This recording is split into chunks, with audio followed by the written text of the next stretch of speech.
Hello, and welcome to another edition of the Kayal Ortho podcast. Today is June 29th, 2023, and we're very fortunate to have with us today Dr. Chad Rappaport, the chief of the Foot and Ankle Service. He has been with us for about 13 years now at the Kayal Orthopaedic Center. We're so privileged to have him with us today as he is an expert in the field of foot and ankle surgery, and today's topic is going to be current concepts in the management of ankle arthritis. Welcome to the podcast, Dr. Rappaport. Thank you, Dr. Kayal. Such a pleasure to have you with us today. Thanks for having me. Yeah, it's our pleasure. So why don't you first start out and tell us a little bit about yourself, Dr. Rappaport? My name is Chad Rappaport. I, as Dr. Kayal alluded, have been with the group for about 13 years now. I'm originally from northern New Jersey. I was actually born in Middletown, New York, but my family moved down here into northern New Jersey when I was 3 and lived here my entire life with the exclusion, obviously, of college. I went to college in Arizona at Arizona State for a couple of years and finished up my undergraduate studies at University of Bridgeport in Connecticut before going to podiatry school at Des Moines University Medical Center.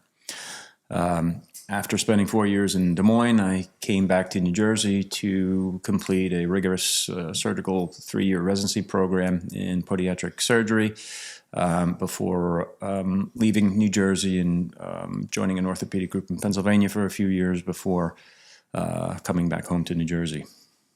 Great, great. Well, we've been certainly blessed to have you for the last 13 years or so. And you've taken care of thousands and thousands of patients in northern New Jersey who have really had fantastic results with your care. Thank you for that. Thank you. So today's topic, as we alluded to before, is the current management of ankle arthritis. So before we jump right into that, why don't we just explain for our viewing audience what exactly is ankle arthritis? So ankle arthritis is a source of pain that in the ankle can affect people in their early 20s to 30s to their 70s and 80s. It, like arthritis in the hip and the knee, can cause debilitating decrease of function and pain and really affect one's quality of life. In the ankle, the most common form of arthritis, unlike the hip and the knee, wherein, of course, osteoarthritis or wear and tear arthritis or old-timers arthritis, whatever you want to deem it, is most common. In the ankle, the form of arthritis that we see most frequently is post-traumatic arthritis, which is arthritis that occurs as a result of a trauma or an insult to the ankle joint, which is fairly resilient with regards to the development of osteoarthritis, but very sensitive to the changes that occur after an injury. So, for instance, a very common injury would be an ankle fracture, right? Such Yes. a ubiquitous problem. And if that ankle fracture is not properly managed, patients can develop this diagnosis of what we call post-traumatic arthritis, right? That's correct. Yeah, very different than the hip and knee, where the most common forms of arthritis in the hip and knee are degenerative wear and tear osteoarthritis. What Dr. Rappaport is suggesting is that in the ankle, the most common cause is post-traumatic arthritis. Is it as common to get arthritis in the ankle as it is in the hip and knee and shoulder, for instance? No, it's not as common, again, not to be redundant, but it's because of the etiology. The most common etiology of arthritis in the ankle is certainly post-traumatic arthritis. So most individuals, in fact, go through their entire lives without developing arthritis to any significant degree in their ankle, wherein most of us, if we live an active life, will develop some degree of arthritis from wear and tear and age in our knee and our hip. So it's much more uncommon in the ankle than it is. It's somewhat counterintuitive, isn't it? It's such a small joint, relatively speaking, and our entire body weight goes through that ankle. Why do you think it is so resistant to arthritis? Yeah, it is counterintuitive. I tell patients all the time, as common as ubiquitous as osteoarthritis is and arthritis is in the knee and the hip, it's really quite uncommon in the ankle joint. And you would think, for all the reasons that you just said, that it would be at least as common, if not more common. But fortunately for us, the composition of the cartilage in the ankle is different. The kinematics and the way the joint is loaded is different in the ankle. And fortunately, it spares most of us from developing arthritis during our lifetime. Interesting. So, before we get any further, why don't we just clarify for our viewing audience exactly what part of the body we're talking about? What bones actually make up the ankle joint per se? So the ankle joint is comprised of three bones. The two stationary bones, as I like to refer to them, are contributed to the ankle joint from the leg, and those are your tibia or your shin bone, and the fibula, which is the skinnier bone that lies within the outside part of your leg. The dynamic bone that's contributed to the ankle joint is called the talus, and I like to explain to patients that imagine the ankle is a garage. So the stationary garage is comprised by the tibia and the fibula, the car that moves in and out of the garage and has to be able to move in and out of the garage thousands of times per day perfectly without rubbing up against either side wall is in fact the talus. So it's a three-bone joint, two contributed by the leg, one contributed to by the foot. I love that analogy. I've never thought of that before, but yeah, that's a perfect analogy. I'm going to use that one. So arthritis occurs when there's inflammation and subsequently destruction in the joint. And that can occur from a myriad of different reasons. As we have alluded to, in this particular case, post-traumatic arthritis is the number one source. But we've also talked about degenerative wear and tear arthritis, which is the most common in other parts of the body. What other types of arthritis can develop in the ankle joint? So probably the second most common type of arthritis that we see in the ankle that can cause dysfunction and pain would be an inflammatory related arthritis like rheumatoid arthritis. So rheumatoid arthritis is fairly common when we're talking specifically about ankle arthritis compared to osteoarthritis. Yeah, it falls under the category of what we call an autoimmune inflammatory arthritis, right? Where the body's immune system can attack itself and destroy the lining and the cartilage and destroy the joint ultimately as well. You can also get septic arthritis, right? Where sometimes people can get an infection in the joint, which ultimately can destroy the joint and lead to the need for some type of surgery for that type of arthritis. What are some of the most common symptoms that patients will experience when they're experiencing ankle arthritis, and how would they even know? Patients will typically start to develop, obviously, pain, chronic swelling that they can't get to go away with icing and nonsteroidal anti-inflammatories. They'll start to experience, in many instances, functional deficits such as stiffness or lack of range of motion in addition to pain. And many patients will start to develop over time mechanical symptoms such as catching, clicking, locking, popping, things like that. And probably ultimately deformity, right? Correct. When it becomes very severe, they'll ultimately appreciate significant deformities in the ankle as well. But it can be a very, very debilitating condition, right? Yeah. Just so patients understand that the first line of care of ankle arthritis is not surgery, what are some of the things we can do non-operatively? As you alluded to before, most patients who develop arthritis can be managed quite successfully non-operatively.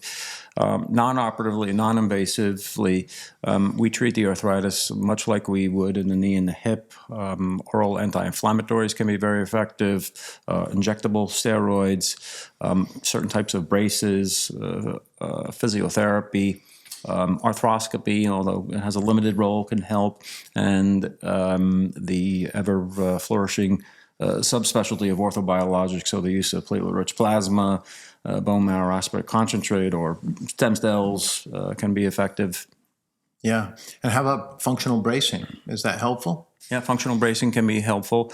It's typically more successful in patients that are a little bit older and more sedentary and don't have the expectations that maybe a 35 or a 40-year-old does, and that's really where the difficult issues come into play with ankle arthritis, with it being most often as a result of post-traumatic arthritis, because the trauma does not discern or differentiate or discriminate with regards to age. So there are many patients who suffered a severe ankle injury in their teens or 20s or 30s who are trying to live with debilitating arthritis at really a young age, at 35 or 40. And it's difficult for those patients, given the period of life that they're in and what most of their contemporaries are doing, to treat them with bracing. But it is an option for usually more sedentary older population. Right. Well, with arthritis, we talked about arthritis in the past as inflammation of the joint, and inflammation often associated with redness, warmth, pain, and swelling. So it's clear why anti-inflammatories would work. Motrin, Advil, Aleve, ibuprofen help with that inflammation, and by addressing the inflammation, you're addressing the redness, warmth, swelling, and pain. Cortisone injections would help in that regard as well for the same reasons. Physical therapy, why is that helpful? Physical therapy can help keep the joint mobile and as functional as possible. Some of the modalities that patients can receive while they're in therapy, such as electrical stimulation, ultrasound, things like that, certainly have some palliative merit, and patients report that they feel better when they're at therapy or for some hours or a few days afterwards. But primarily, physiotherapy for most of my patients plays more of a role in maintaining what little functionality they may have left and stabilizing the structures around the ankle to ensure, as best as we can, that the joint doesn't continue to deteriorate. Yeah, I would think that strengthening the muscles around the joint, the dynamic stabilizers, will help provide some of the stability that they've lost from the arthritis, right? And I assume that bracing works for the same reasons. That's right. So if we can control some of the motion around a joint that's very painful when it moves, there will be some palliative benefit and pain relief to that. But these braces, and they're getting better as time goes on, but some of them can be pretty bulky and hard to use with conventional shoes. And so again, it, in my opinion, and most of my patient population, it's meant for older, more sedentary patients. Let's now hone in and focus our attention for the rest of the podcast on the surgical management of ankle arthritis, because that's really your area of expertise. So let's begin educating our viewing audience about the surgical treatment alternatives for arthritis. And why don't we start from least invasive to probably the most invasive? And just like anything else, you tend to get the most bang for the buck with the more invasive procedures, but clearly those are associated with a higher risk typically. The less invasive procedures, low risk, lower yield. More invasive procedures, slightly higher risk, but pretty much almost guarantee that you're going to fix the problem. So on that note, why don't you just discuss the surgical treatment alternatives? Okay, thank you. So the surgical alternatives in terms of least invasive to most invasive would start out with ankle arthroscopy. Ankle arthroscopy is a minimally invasive procedure that usually takes less than 35 or 45 minutes to perform. It's almost always performed as an outpatient in a surgical center setting. And the goal of the arthroscopy is essentially to clean out the joint.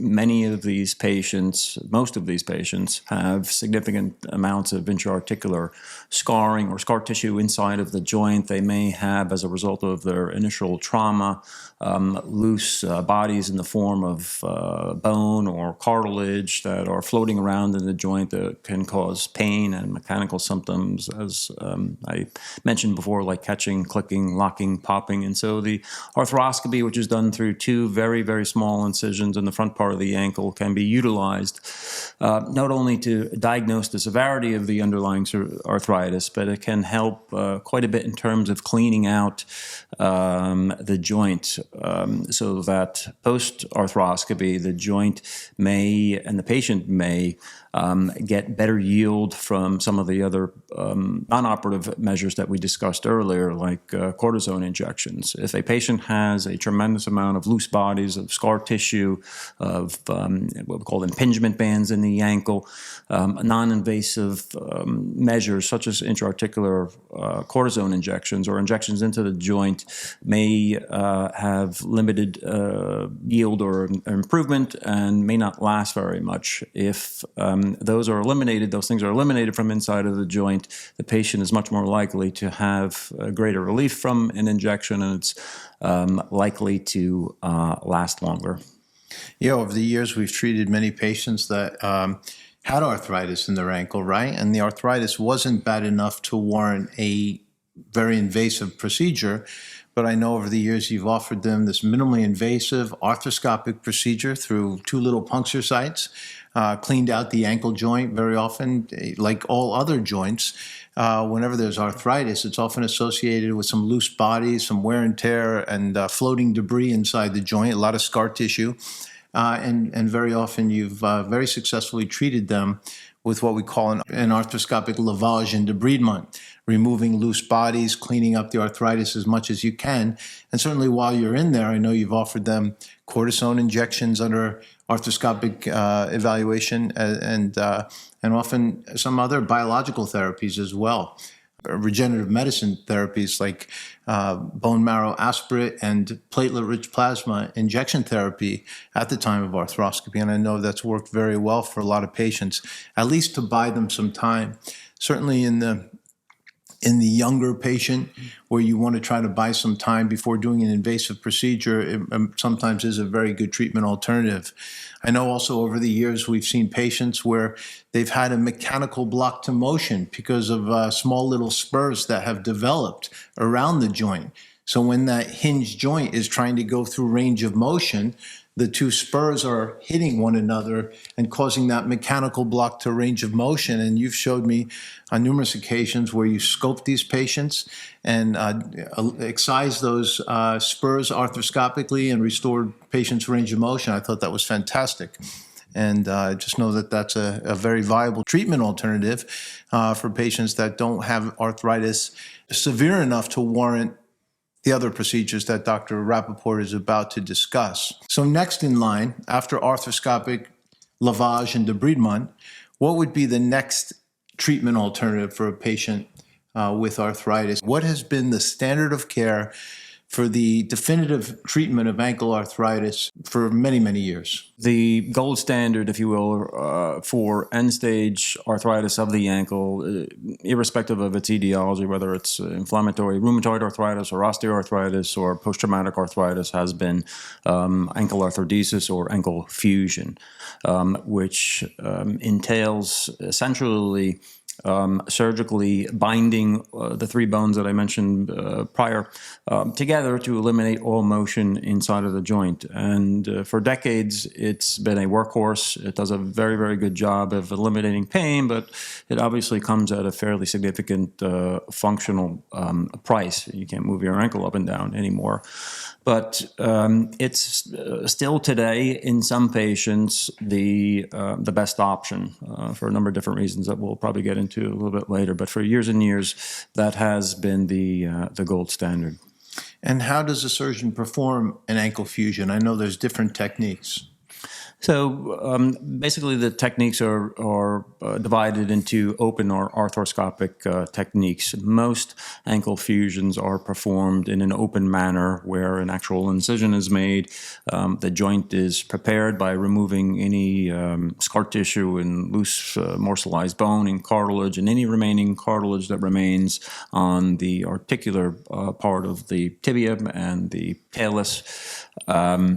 And then, of course, we put the joint into a neutral position that's as functional as we possibly can get it for that patient. And then with the use of rods or screws or in more recent history, plates that we put on top of the joint is essentially squeezed together and fused over the course of 8 to 12 weeks after the surgery.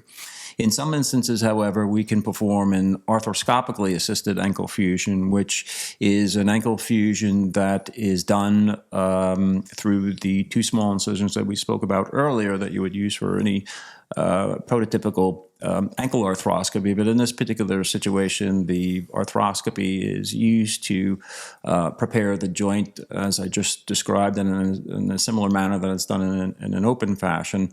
But the fixation, meaning the tools or the instruments that we use to fuse the joint, are inserted what we call percutaneously. So once the joint is prepared through these two small incisions on the front part of the joint, other small incisions are made about the ankle and lower leg to introduce screws that are placed across the joint, essentially compressing all those bones together.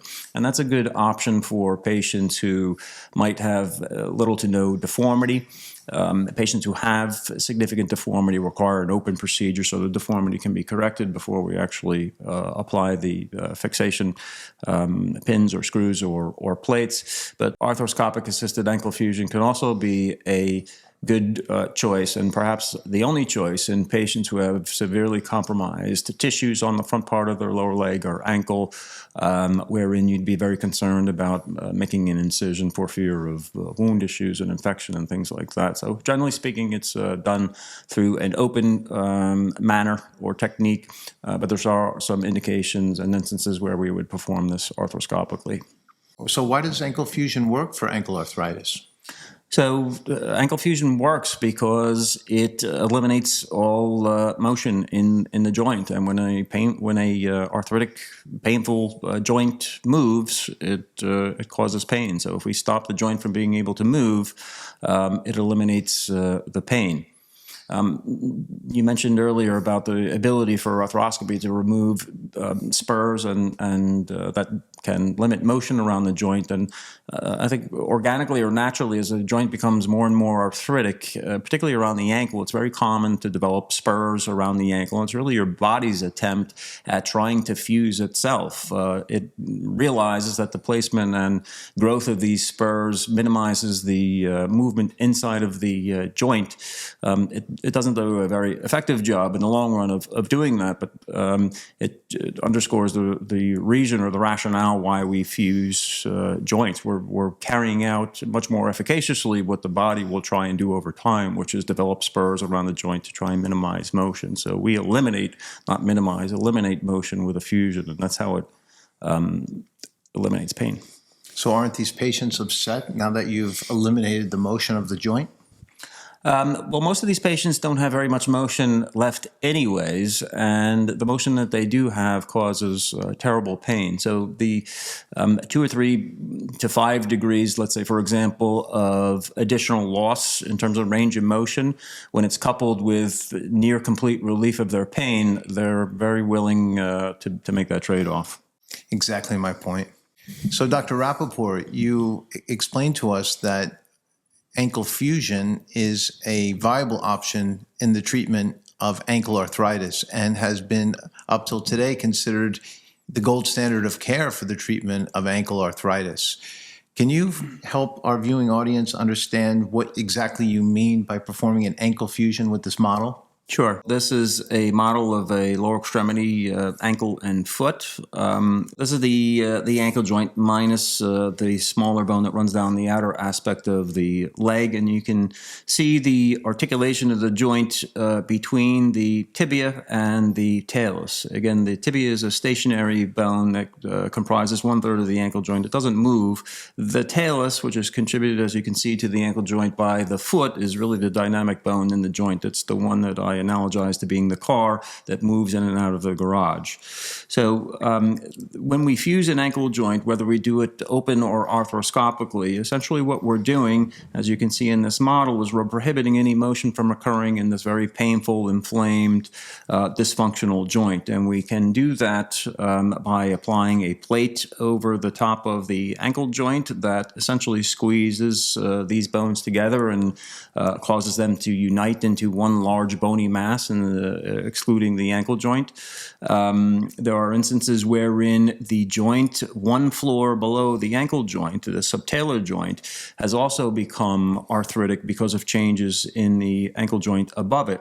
And in that instance, we might perform something called a tibiotalo-calcaneal fusion, which is usually done through the application of a rod that's delivered from the bottom of the foot past the subtalar joint, through the ankle joint, and up into the lower aspect of the tibia. And this is a surgery that's done for patients who not only have debilitating and painful arthritis of the ankle joint, but who also have similar changes within the joint that's one floor below the ankle joint, which is the subtalar joint. So although you're fusing the ankle joint for an ankle fusion, there's still motion, right, in the foot below the fusion. In the subtalar joint, typically the motion is in what plane?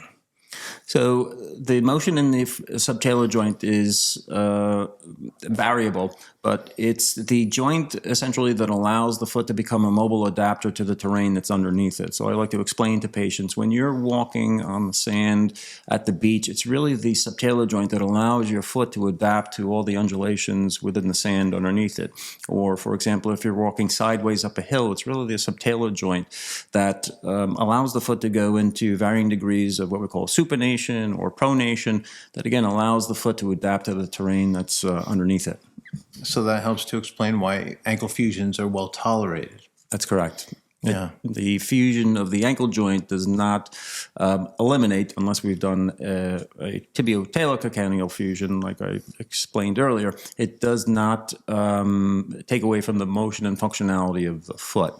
Right. So what percent of times when you would do an ankle fusion do you tend to incorporate the subtalar joint? Minimum, probably less than 20% of the time. Great. The other thing that I think is important to mention with respect to performing an ankle fusion is, as you can see from this model, the fusion allows correction of deformity in all planes. So, like we discussed earlier, when there is ankle arthritis, there's often deformity associated with that ankle arthritis. It's either an ankle that has fallen into what we call varus or valgus, or even in this plane, in the sagittal plane, there can also be deformity as well. When Dr. Rappaport performs an ankle fusion, he is able to correct the deformity in all planes. He gets the ankle well aligned in all planes, and he will typically fuse the ankle in this position, what we call plantigrade. And you can see this is a functional foot. This foot and ankle is in a very good position and should be able to participate in most activities of daily living. So in your experience, Dr. Rappaport, how have these patients that have undergone ankle fusion done traditionally? So they do very well. Patients are quite pleased the majority of times with their ankle fusion. As I said, the ankle fusion does a great job of eliminating pain, and it's typically employed in a patient who has already experienced quite a bit of functional loss in terms of their ankle. One of the benefits to this day of performing an ankle replacement is that it is very, very durable. So even when a patient may be a potential candidate for a more functional operative treatment for ankle arthritis, if they have a certain body habitus, if they enjoy certain activities, or their vacation is very rough on their ankle, these are patients that may be better off with an ankle fusion because of the durability of the procedure. I see. It seems like this surgical technique of ankle fusion checks off all the boxes that we're looking to check off with respect to managing ankle arthritis, right? It helps to manage pain, it corrects deformity, it provides stability. But are there any boxes that it fails to check? Well, the biggest box, of course, would be the functional loss of your ankle joint, which in some patients is absolutely unacceptable. And in those patients, we have to have a long, hard discussion about what the best option is for them. Exactly. So what other treatment alternatives do you offer your patients that are looking to check off that fourth box too, that are just absolutely against fusing their ankle, whether because of age or because of function or quality of life or potentially certain restrictions that the ankle fusion may impose upon them? Do you offer any treatment alternatives in your practice that maybe other foot and ankle surgeons do not? Yes. As you know, at the Kayal Orthopaedic Center, we always strive to be on the cutting edge of technology. And in the world of ankle arthritis, that is total ankle replacement, which I'm proud to offer most of my patients who have debilitating ankle arthritis. 5 or 10 years ago, probably closer to 10 years ago, 70% of my patients would be treated with ankle fusion, and 30% would be treated with replacement. And because of the rapid improvements in technology and instrumentation and preoperative planning, it's now the exact opposite, wherein the majority of patients I treat with total ankle replacement. That's so exciting. I remember when I was in training almost 30 years ago, ankle replacements were poo-pooed, very much like even shoulder replacements were really just starting to become relatively successful long-term. But clearly technology has evolved over the last 30 years tremendously.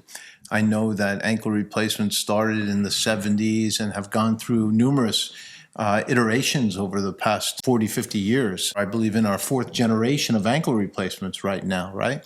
What are some of those technological advancements that have made ankle replacement surgery much more successful now? Everything from the instrumentation to the preoperative planning to using advances in cross-sectional imaging all have improved the outcomes of total ankle replacement. Total ankle replacement first came about in the 70s, and it really had sobering results and was largely abandoned for 20 or 30 years or so before the quote-unquote second generation of implants came into play in the 80s and 90s. And we are now on our fourth generation of implants, and with each turn, the implants have become more reliable, easier to use, and have increasing amounts of longevity, which has been very exciting to see. Yeah, I mean, obviously, there's a couple of factors that come into success of total joint replacement surgery in general, extrapolating from the hip and knee replacement literature. It's, I'm sure, the same in the area of ankle replacement surgery. Number one, alignment, right? Alignment of the implants has to be perfect in order to properly load the construct. Number two, fixation. The implants have to be adequately fixed to bone, whether by cement or in a press-fit manner. And then thirdly, and probably equally as important, is the concept that ankle replacement surgery, very much like knee replacement and hip replacement surgery, is a soft tissue operation, right? Balancing the soft tissues to make sure that the tension on the ligaments surrounding the joints is isometric throughout the arc of motion so that implants are not improperly loaded. Would you agree with all those concepts? Yes, absolutely. And I think what has made total ankle replacement most successful, which contributed most to the improvements in our success rates, has been the understanding that the deformity has on the ankle joint, both above the ankle joint and below the ankle joint, which was, I think, poorly understood to a large degree in years past. In 2023, we know that you cannot expect to implant a ankle prosthesis and have it be successful and have it last long if there's deformity either above or below the ankle in the lower leg or in the foot. And I think that's one of the things that makes total ankle replacement unique when compared to total knee and total hip replacement, is because of the underlying etiology or cause, which is trauma. There is very frequently deformity within the lower leg above the ankle that needs to be aligned either at the same time or many times before the ankle replacement. And even more common is deformity within the foot. And that also requires sometimes a staged approach where we address the malalignment in the foot, and then once that heals, come back a few months later to do the ankle replacement. We now know without any shadow of a doubt in 2023 that if you put an ankle replacement on top of a foot that's not neutrally aligned, it's going to fail prematurely. Interesting. So that's important for patients to know, because they then have two options. You either proceed with a fusion, or you have to correct the deformity above or below the ankle joint first, or at least very shortly after the ankle replacement, to make sure that that ankle is properly loaded during that patient's lifetime. Otherwise, it will lead to premature failure. That's correct. Yeah. Some patients have mild amounts of deformity either above or below the ankle joint, which we can correct at the same time that we're doing their ankle replacements. Other patients have deformities which really require a staged approach where the deformity either above or more commonly below the ankle is addressed first, and then we come back a few months later and perform the ankle replacement. How has cross-sectional imaging impacted your ability to do ankle replacements well, either by utilizing high-resolution cross-sectional MRI or CAT scan imaging? Yeah, it's made a tremendous difference in the outcomes and patient-reported outcomes in total ankle replacement. currently there are several systems on the market that use cross-sectional imaging to help in preoperative planning and what we call patient-specific instrumentation. So, for example, the system that I prefer uses a CT scan of the knee and of the ankle. That information from those CT scans are analyzed by engineers who essentially establish a preliminary prosthesis. And by way of a software program that we share, they will send that prototype to me, and I will, in the comfort of my own home, under no stress or duress, essentially perform a mock ankle replacement on the computer. And I may change the size of the implant. I may change the alignment of the implant slightly, and I send it back to the engineers who make those changes for me, and then they'll send back the new quote-unquote design prosthesis. And once again, I'll, in the comfort of my own home, play with it using the software program until I get to a point where I'm very happy with the size, the rotation, the alignment, and then the company will actually manufacture these patient-specific instrument guides, which allow the surgeon at the time of the surgery to perform the surgery without really having to make any difficult decisions intraoperatively.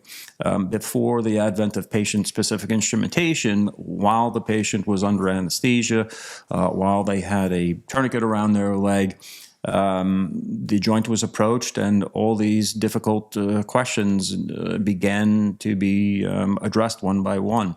What size do we want the tibial component? What size do we want the talar component? What size do we want the plastic polyethylene splacer in between them? Do we want to rotate it 2 degrees this way or 3 degrees that way? And it can be very, very stressful to do intraoperatively, again, while the patient's under anesthesia, while you're trying to work against time with regards to the tourniquet. The cross-sectional imaging and patient-specific instrumentation has really made the procedure itself fairly straightforward. So, for example, at the time of the surgery, the manufacturer will have sent to the hospital these patient-specific instruments. This is a carbon copy prototype of a patient whom I've already performed the procedure on, of their distal tibia, which is this part of the lower leg here that articulates or forms part of the ankle joint. And along with this, they will manufacture this cutting jig. And this cutting jig, as you can see, fits perfectly on the front part of this tibia. It will not fit on anyone else in the entire world's tibia like it fits on this tibia. So as you can see from the side or the sagittal view, it's an absolute exact duplicate of this patient's distal tibia, and it will not move out of place. But if you move it 1 millimeter in any direction, it will not slide into proper position. But once, if you can hear that snap, once it finds its sweet spot, it will not move, and it will, again, will not fit on anybody else's tibia. And so from this point forward, this is pinned with some pins onto the front part of the patient's tibia. This slides off, and a cutting jig slides on those pins that preliminarily held this in place. And that guide has cutting slots in it, and that's where we start to make our initial cuts. And so we can get to that part of the procedure in 30 or 45 minutes, wherein you wouldn't make your initial cuts with the old technique perhaps an hour and a half or 2 hours into the surgery, because you're trying to align everything and make decisions with regards to where the cuts go and then what degree of alignment and so on and so forth. Wow, so that's fascinating, Dr. Rappaport. As you know, we all love technology at the Kayal Orthopaedic Center. Everyone's skeletons are different sizes and shapes, right? So we love to customize our implants, whether it's in the area of the shoulder replacement or the ankle replacement or hip or knee replacement. We like to do customized patient-specific total joint replacement surgery, so it's a perfect fit each and every time. How are these implants fixed to the bone? So these implants are implanted in a press-fit manner. So the implant is usually made of a porous type of metal that allows for rapid and significant ingrowth of the bone around it. And so that's really what holds it in place, whereas in the past, these devices have been implanted with cement, which is not favorable. Yeah, I love it. I love it. I love the fact that more and more of us are using press-fit implants, where the implants actually, as I discuss with my patients, become part of their skeleton. The bone actually grows into that implant and fixes it in place. And at least theoretically speaking, that fixation should be permanent in nature. Gone are the days, theoretically at least, where we have to worry about loosening because of failure of the cement mantle, right? That's been the rate limiting step in so many joint replacement surgeries, in the shoulder, in the knee, certainly in the hip, and probably in the ankle as well, right? The cement over time can oxidize, become brittle, and come loose and fail or crack and cause an implant to fail. But if the patient's own bone grows into the implant because of these advanced surfaces that these implants are now being made out of, a lot of them are being 3D printed with porosities to allow this biological incorporation and ingrowth. Our hope is that these implants will last forever. And certainly in the field of ankle replacement surgery, where the results have not been as favorable over the years as hip and knee replacement surgery, this may be a game-changing event. The fact that you're doing mechanically neutral positioned implants with biological incorporation and fixation from bone ingrowth may negate the need for any future surgery. That's correct. And additionally, I would add that if a revision is required down the road, if you are revising a prosthesis that was press fit versus one that was fixed with cement, you're going to be left with a lot more real estate to use. When we talk about revision ankle replacement, which is perhaps for another day, one of the rate limiting factors is bone stock. And when you use cement to fix a total ankle replacement, if for whatever reason that needs to be removed, because of the presence of cement, it typically means that getting that implant out is going to require removing more bone, and bone and real estate around the ankle is minimal and very important. And the more that you can save or salvage, the better. When you compare and contrast outcome studies from the traditional ankle fusion surgical techniques to total ankle replacement surgeries, what do you say to your patients? I say that the outcomes are very similar in terms of pain reduction, and functional outcomes are much more favorable, obviously, with ankle replacement because you're salvaging the functionality of the joint.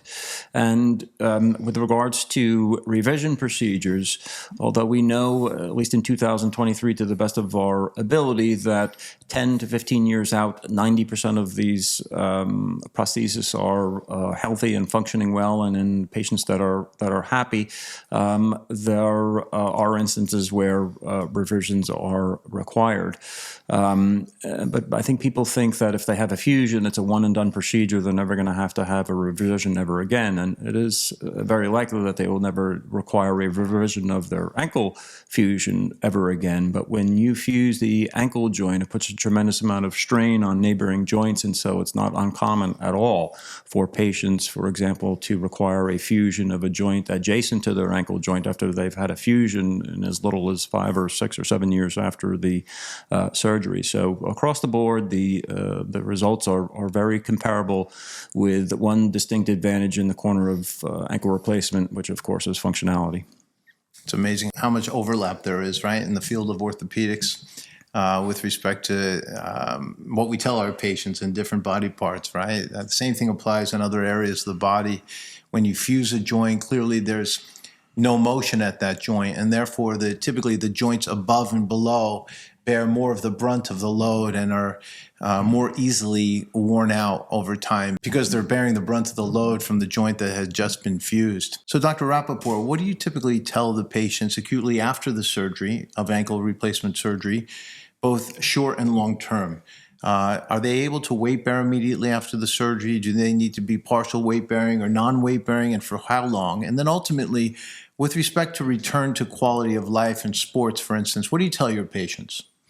So typically the weight-bearing status after the surgery depends entirely on any adjunctive procedures that the patient may have had. As we talked earlier, many of these patients need procedures done at the same time to address deformity either above or below the ankle joint to ensure maximal longevity to the ankle replacement. And so many times those ancillary procedures dictate when the patients can weight bear. But for patients who are lucky enough to just be able to have the ankle replacement done, in my hands, they're non-weight bearing for 3 weeks. And the reason for that primarily is to allow the incision to mature to the point where they're over the hump or past the hurdle of potentially developing any wound incision issues or infection or things along those lines. So in patients who just have a total ankle replacement, they're usually weight bearing in a walking cast after their sutures are removed at 3 weeks. And I keep them in a walking cast for about 3 weeks to 4 weeks, depending on the patient and how their x-rays look, obviously, and how they're feeling, before advancing them out of their walking cast and back into shoes. So some patients are back into their normal shoes, or at least given the green light to go back into their normal shoes at 6 or 8 weeks. But patients who've had a plethora of other procedures done at the same time to address deformity are usually unable to bear weight for 6 to 8 weeks. In terms of postoperatively, I usually will tell patients that it's going to be a full year before they realize all the benefits of the procedure in terms of pain relief, swelling. Swelling is a big thing in lower extremity surgery, particularly total ankle replacement, because of the location of the ankle relative to the heart, because of gravity, because we spend most of our time with our foot below the level of the heart, and because of the problem that poses upon our bodies with regards to getting the swelling to go kind of back up the leg against the grain or against the stream, if you will. So I usually tell patients it's going to take a full year before we can really kind of sit down and have a conversation about exactly how much their functionality improved, exactly how much of their pain went away. So it's a marathon, it's not a sprint, but most patients will already realize a significant reduction in their pain in the first few weeks after we do the procedure. And in terms of what they can and can't do after the surgery, it's fairly similar, I think, to other joint replacements. We ask them to respect the replacement. We prefer non-weight bearing athletic or recreational vocational habits over ones that employ continual recruitment and pounding of the ankle. So we would rather a patient swim, for example, than run on a treadmill. We'd rather a patient play doubles tennis than play singles tennis. We'd rather a patient have a more sedentary job than one that is very demanding on the ankle, going up and down ladders, walking over construction sites, things like that. I think that before we leave, Dr. Rappaport, it's important to poo-poo the myth that a lot of doctors and even patients may have about communications that they've had possibly with other doctors that ankle replacements don't do well. And perhaps they won't even offer them as a viable treatment alternative. I know that I've emphasized over and over again how important it is that patients seek out high-volume surgeons. It's like any other thing in life. You know, people that are experienced tend to have the best outcomes, and the American Academy of Orthopaedic Surgeons emphasizes that high-volume surgeons have the best outcomes.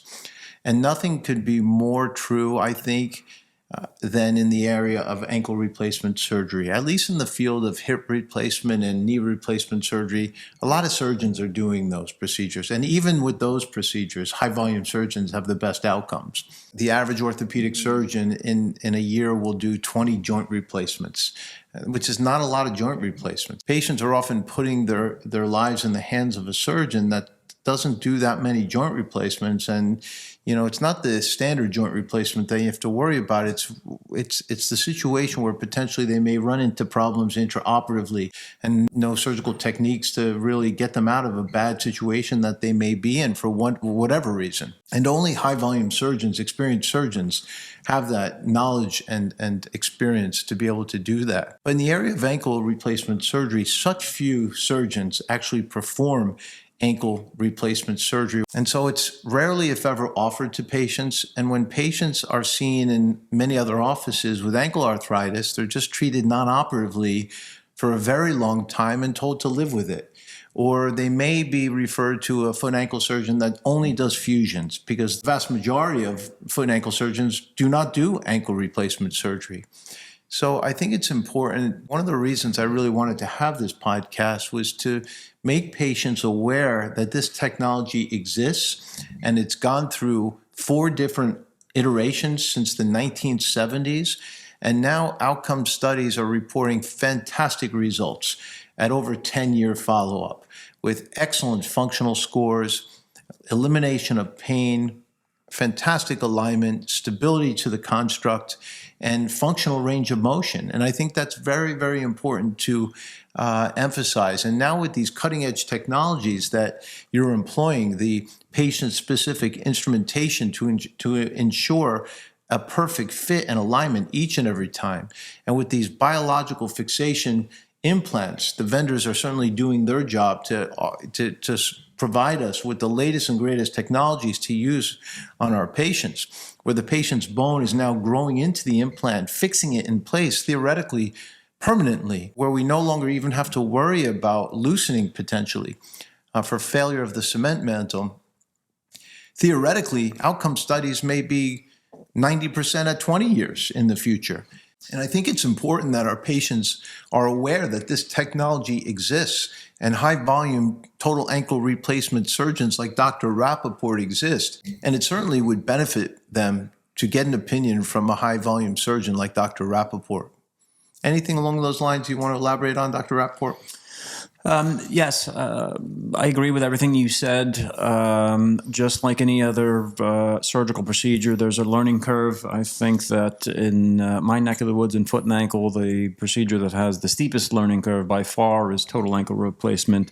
You have to have a healthy amount of respect for the procedure because of a number of different things, but the soft tissue envelope, for example, around the ankle is very thin and unforgiving, and total ankle replacement is a procedure that is a wonderful experience for both the surgeon and the patient, but you have to have a healthy dose of respect for it. It shouldn't be done by someone or done in an instance where someone did a weekend course or a week conference.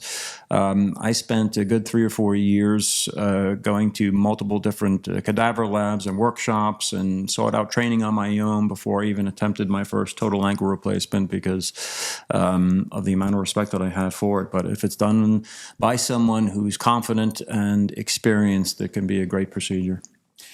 Well, let's end on that note. It's been a very enlightening experience. Fantastic conversation with you, Dr. Rappaport. I've always appreciated your complete passion for the field of foot and ankle surgery.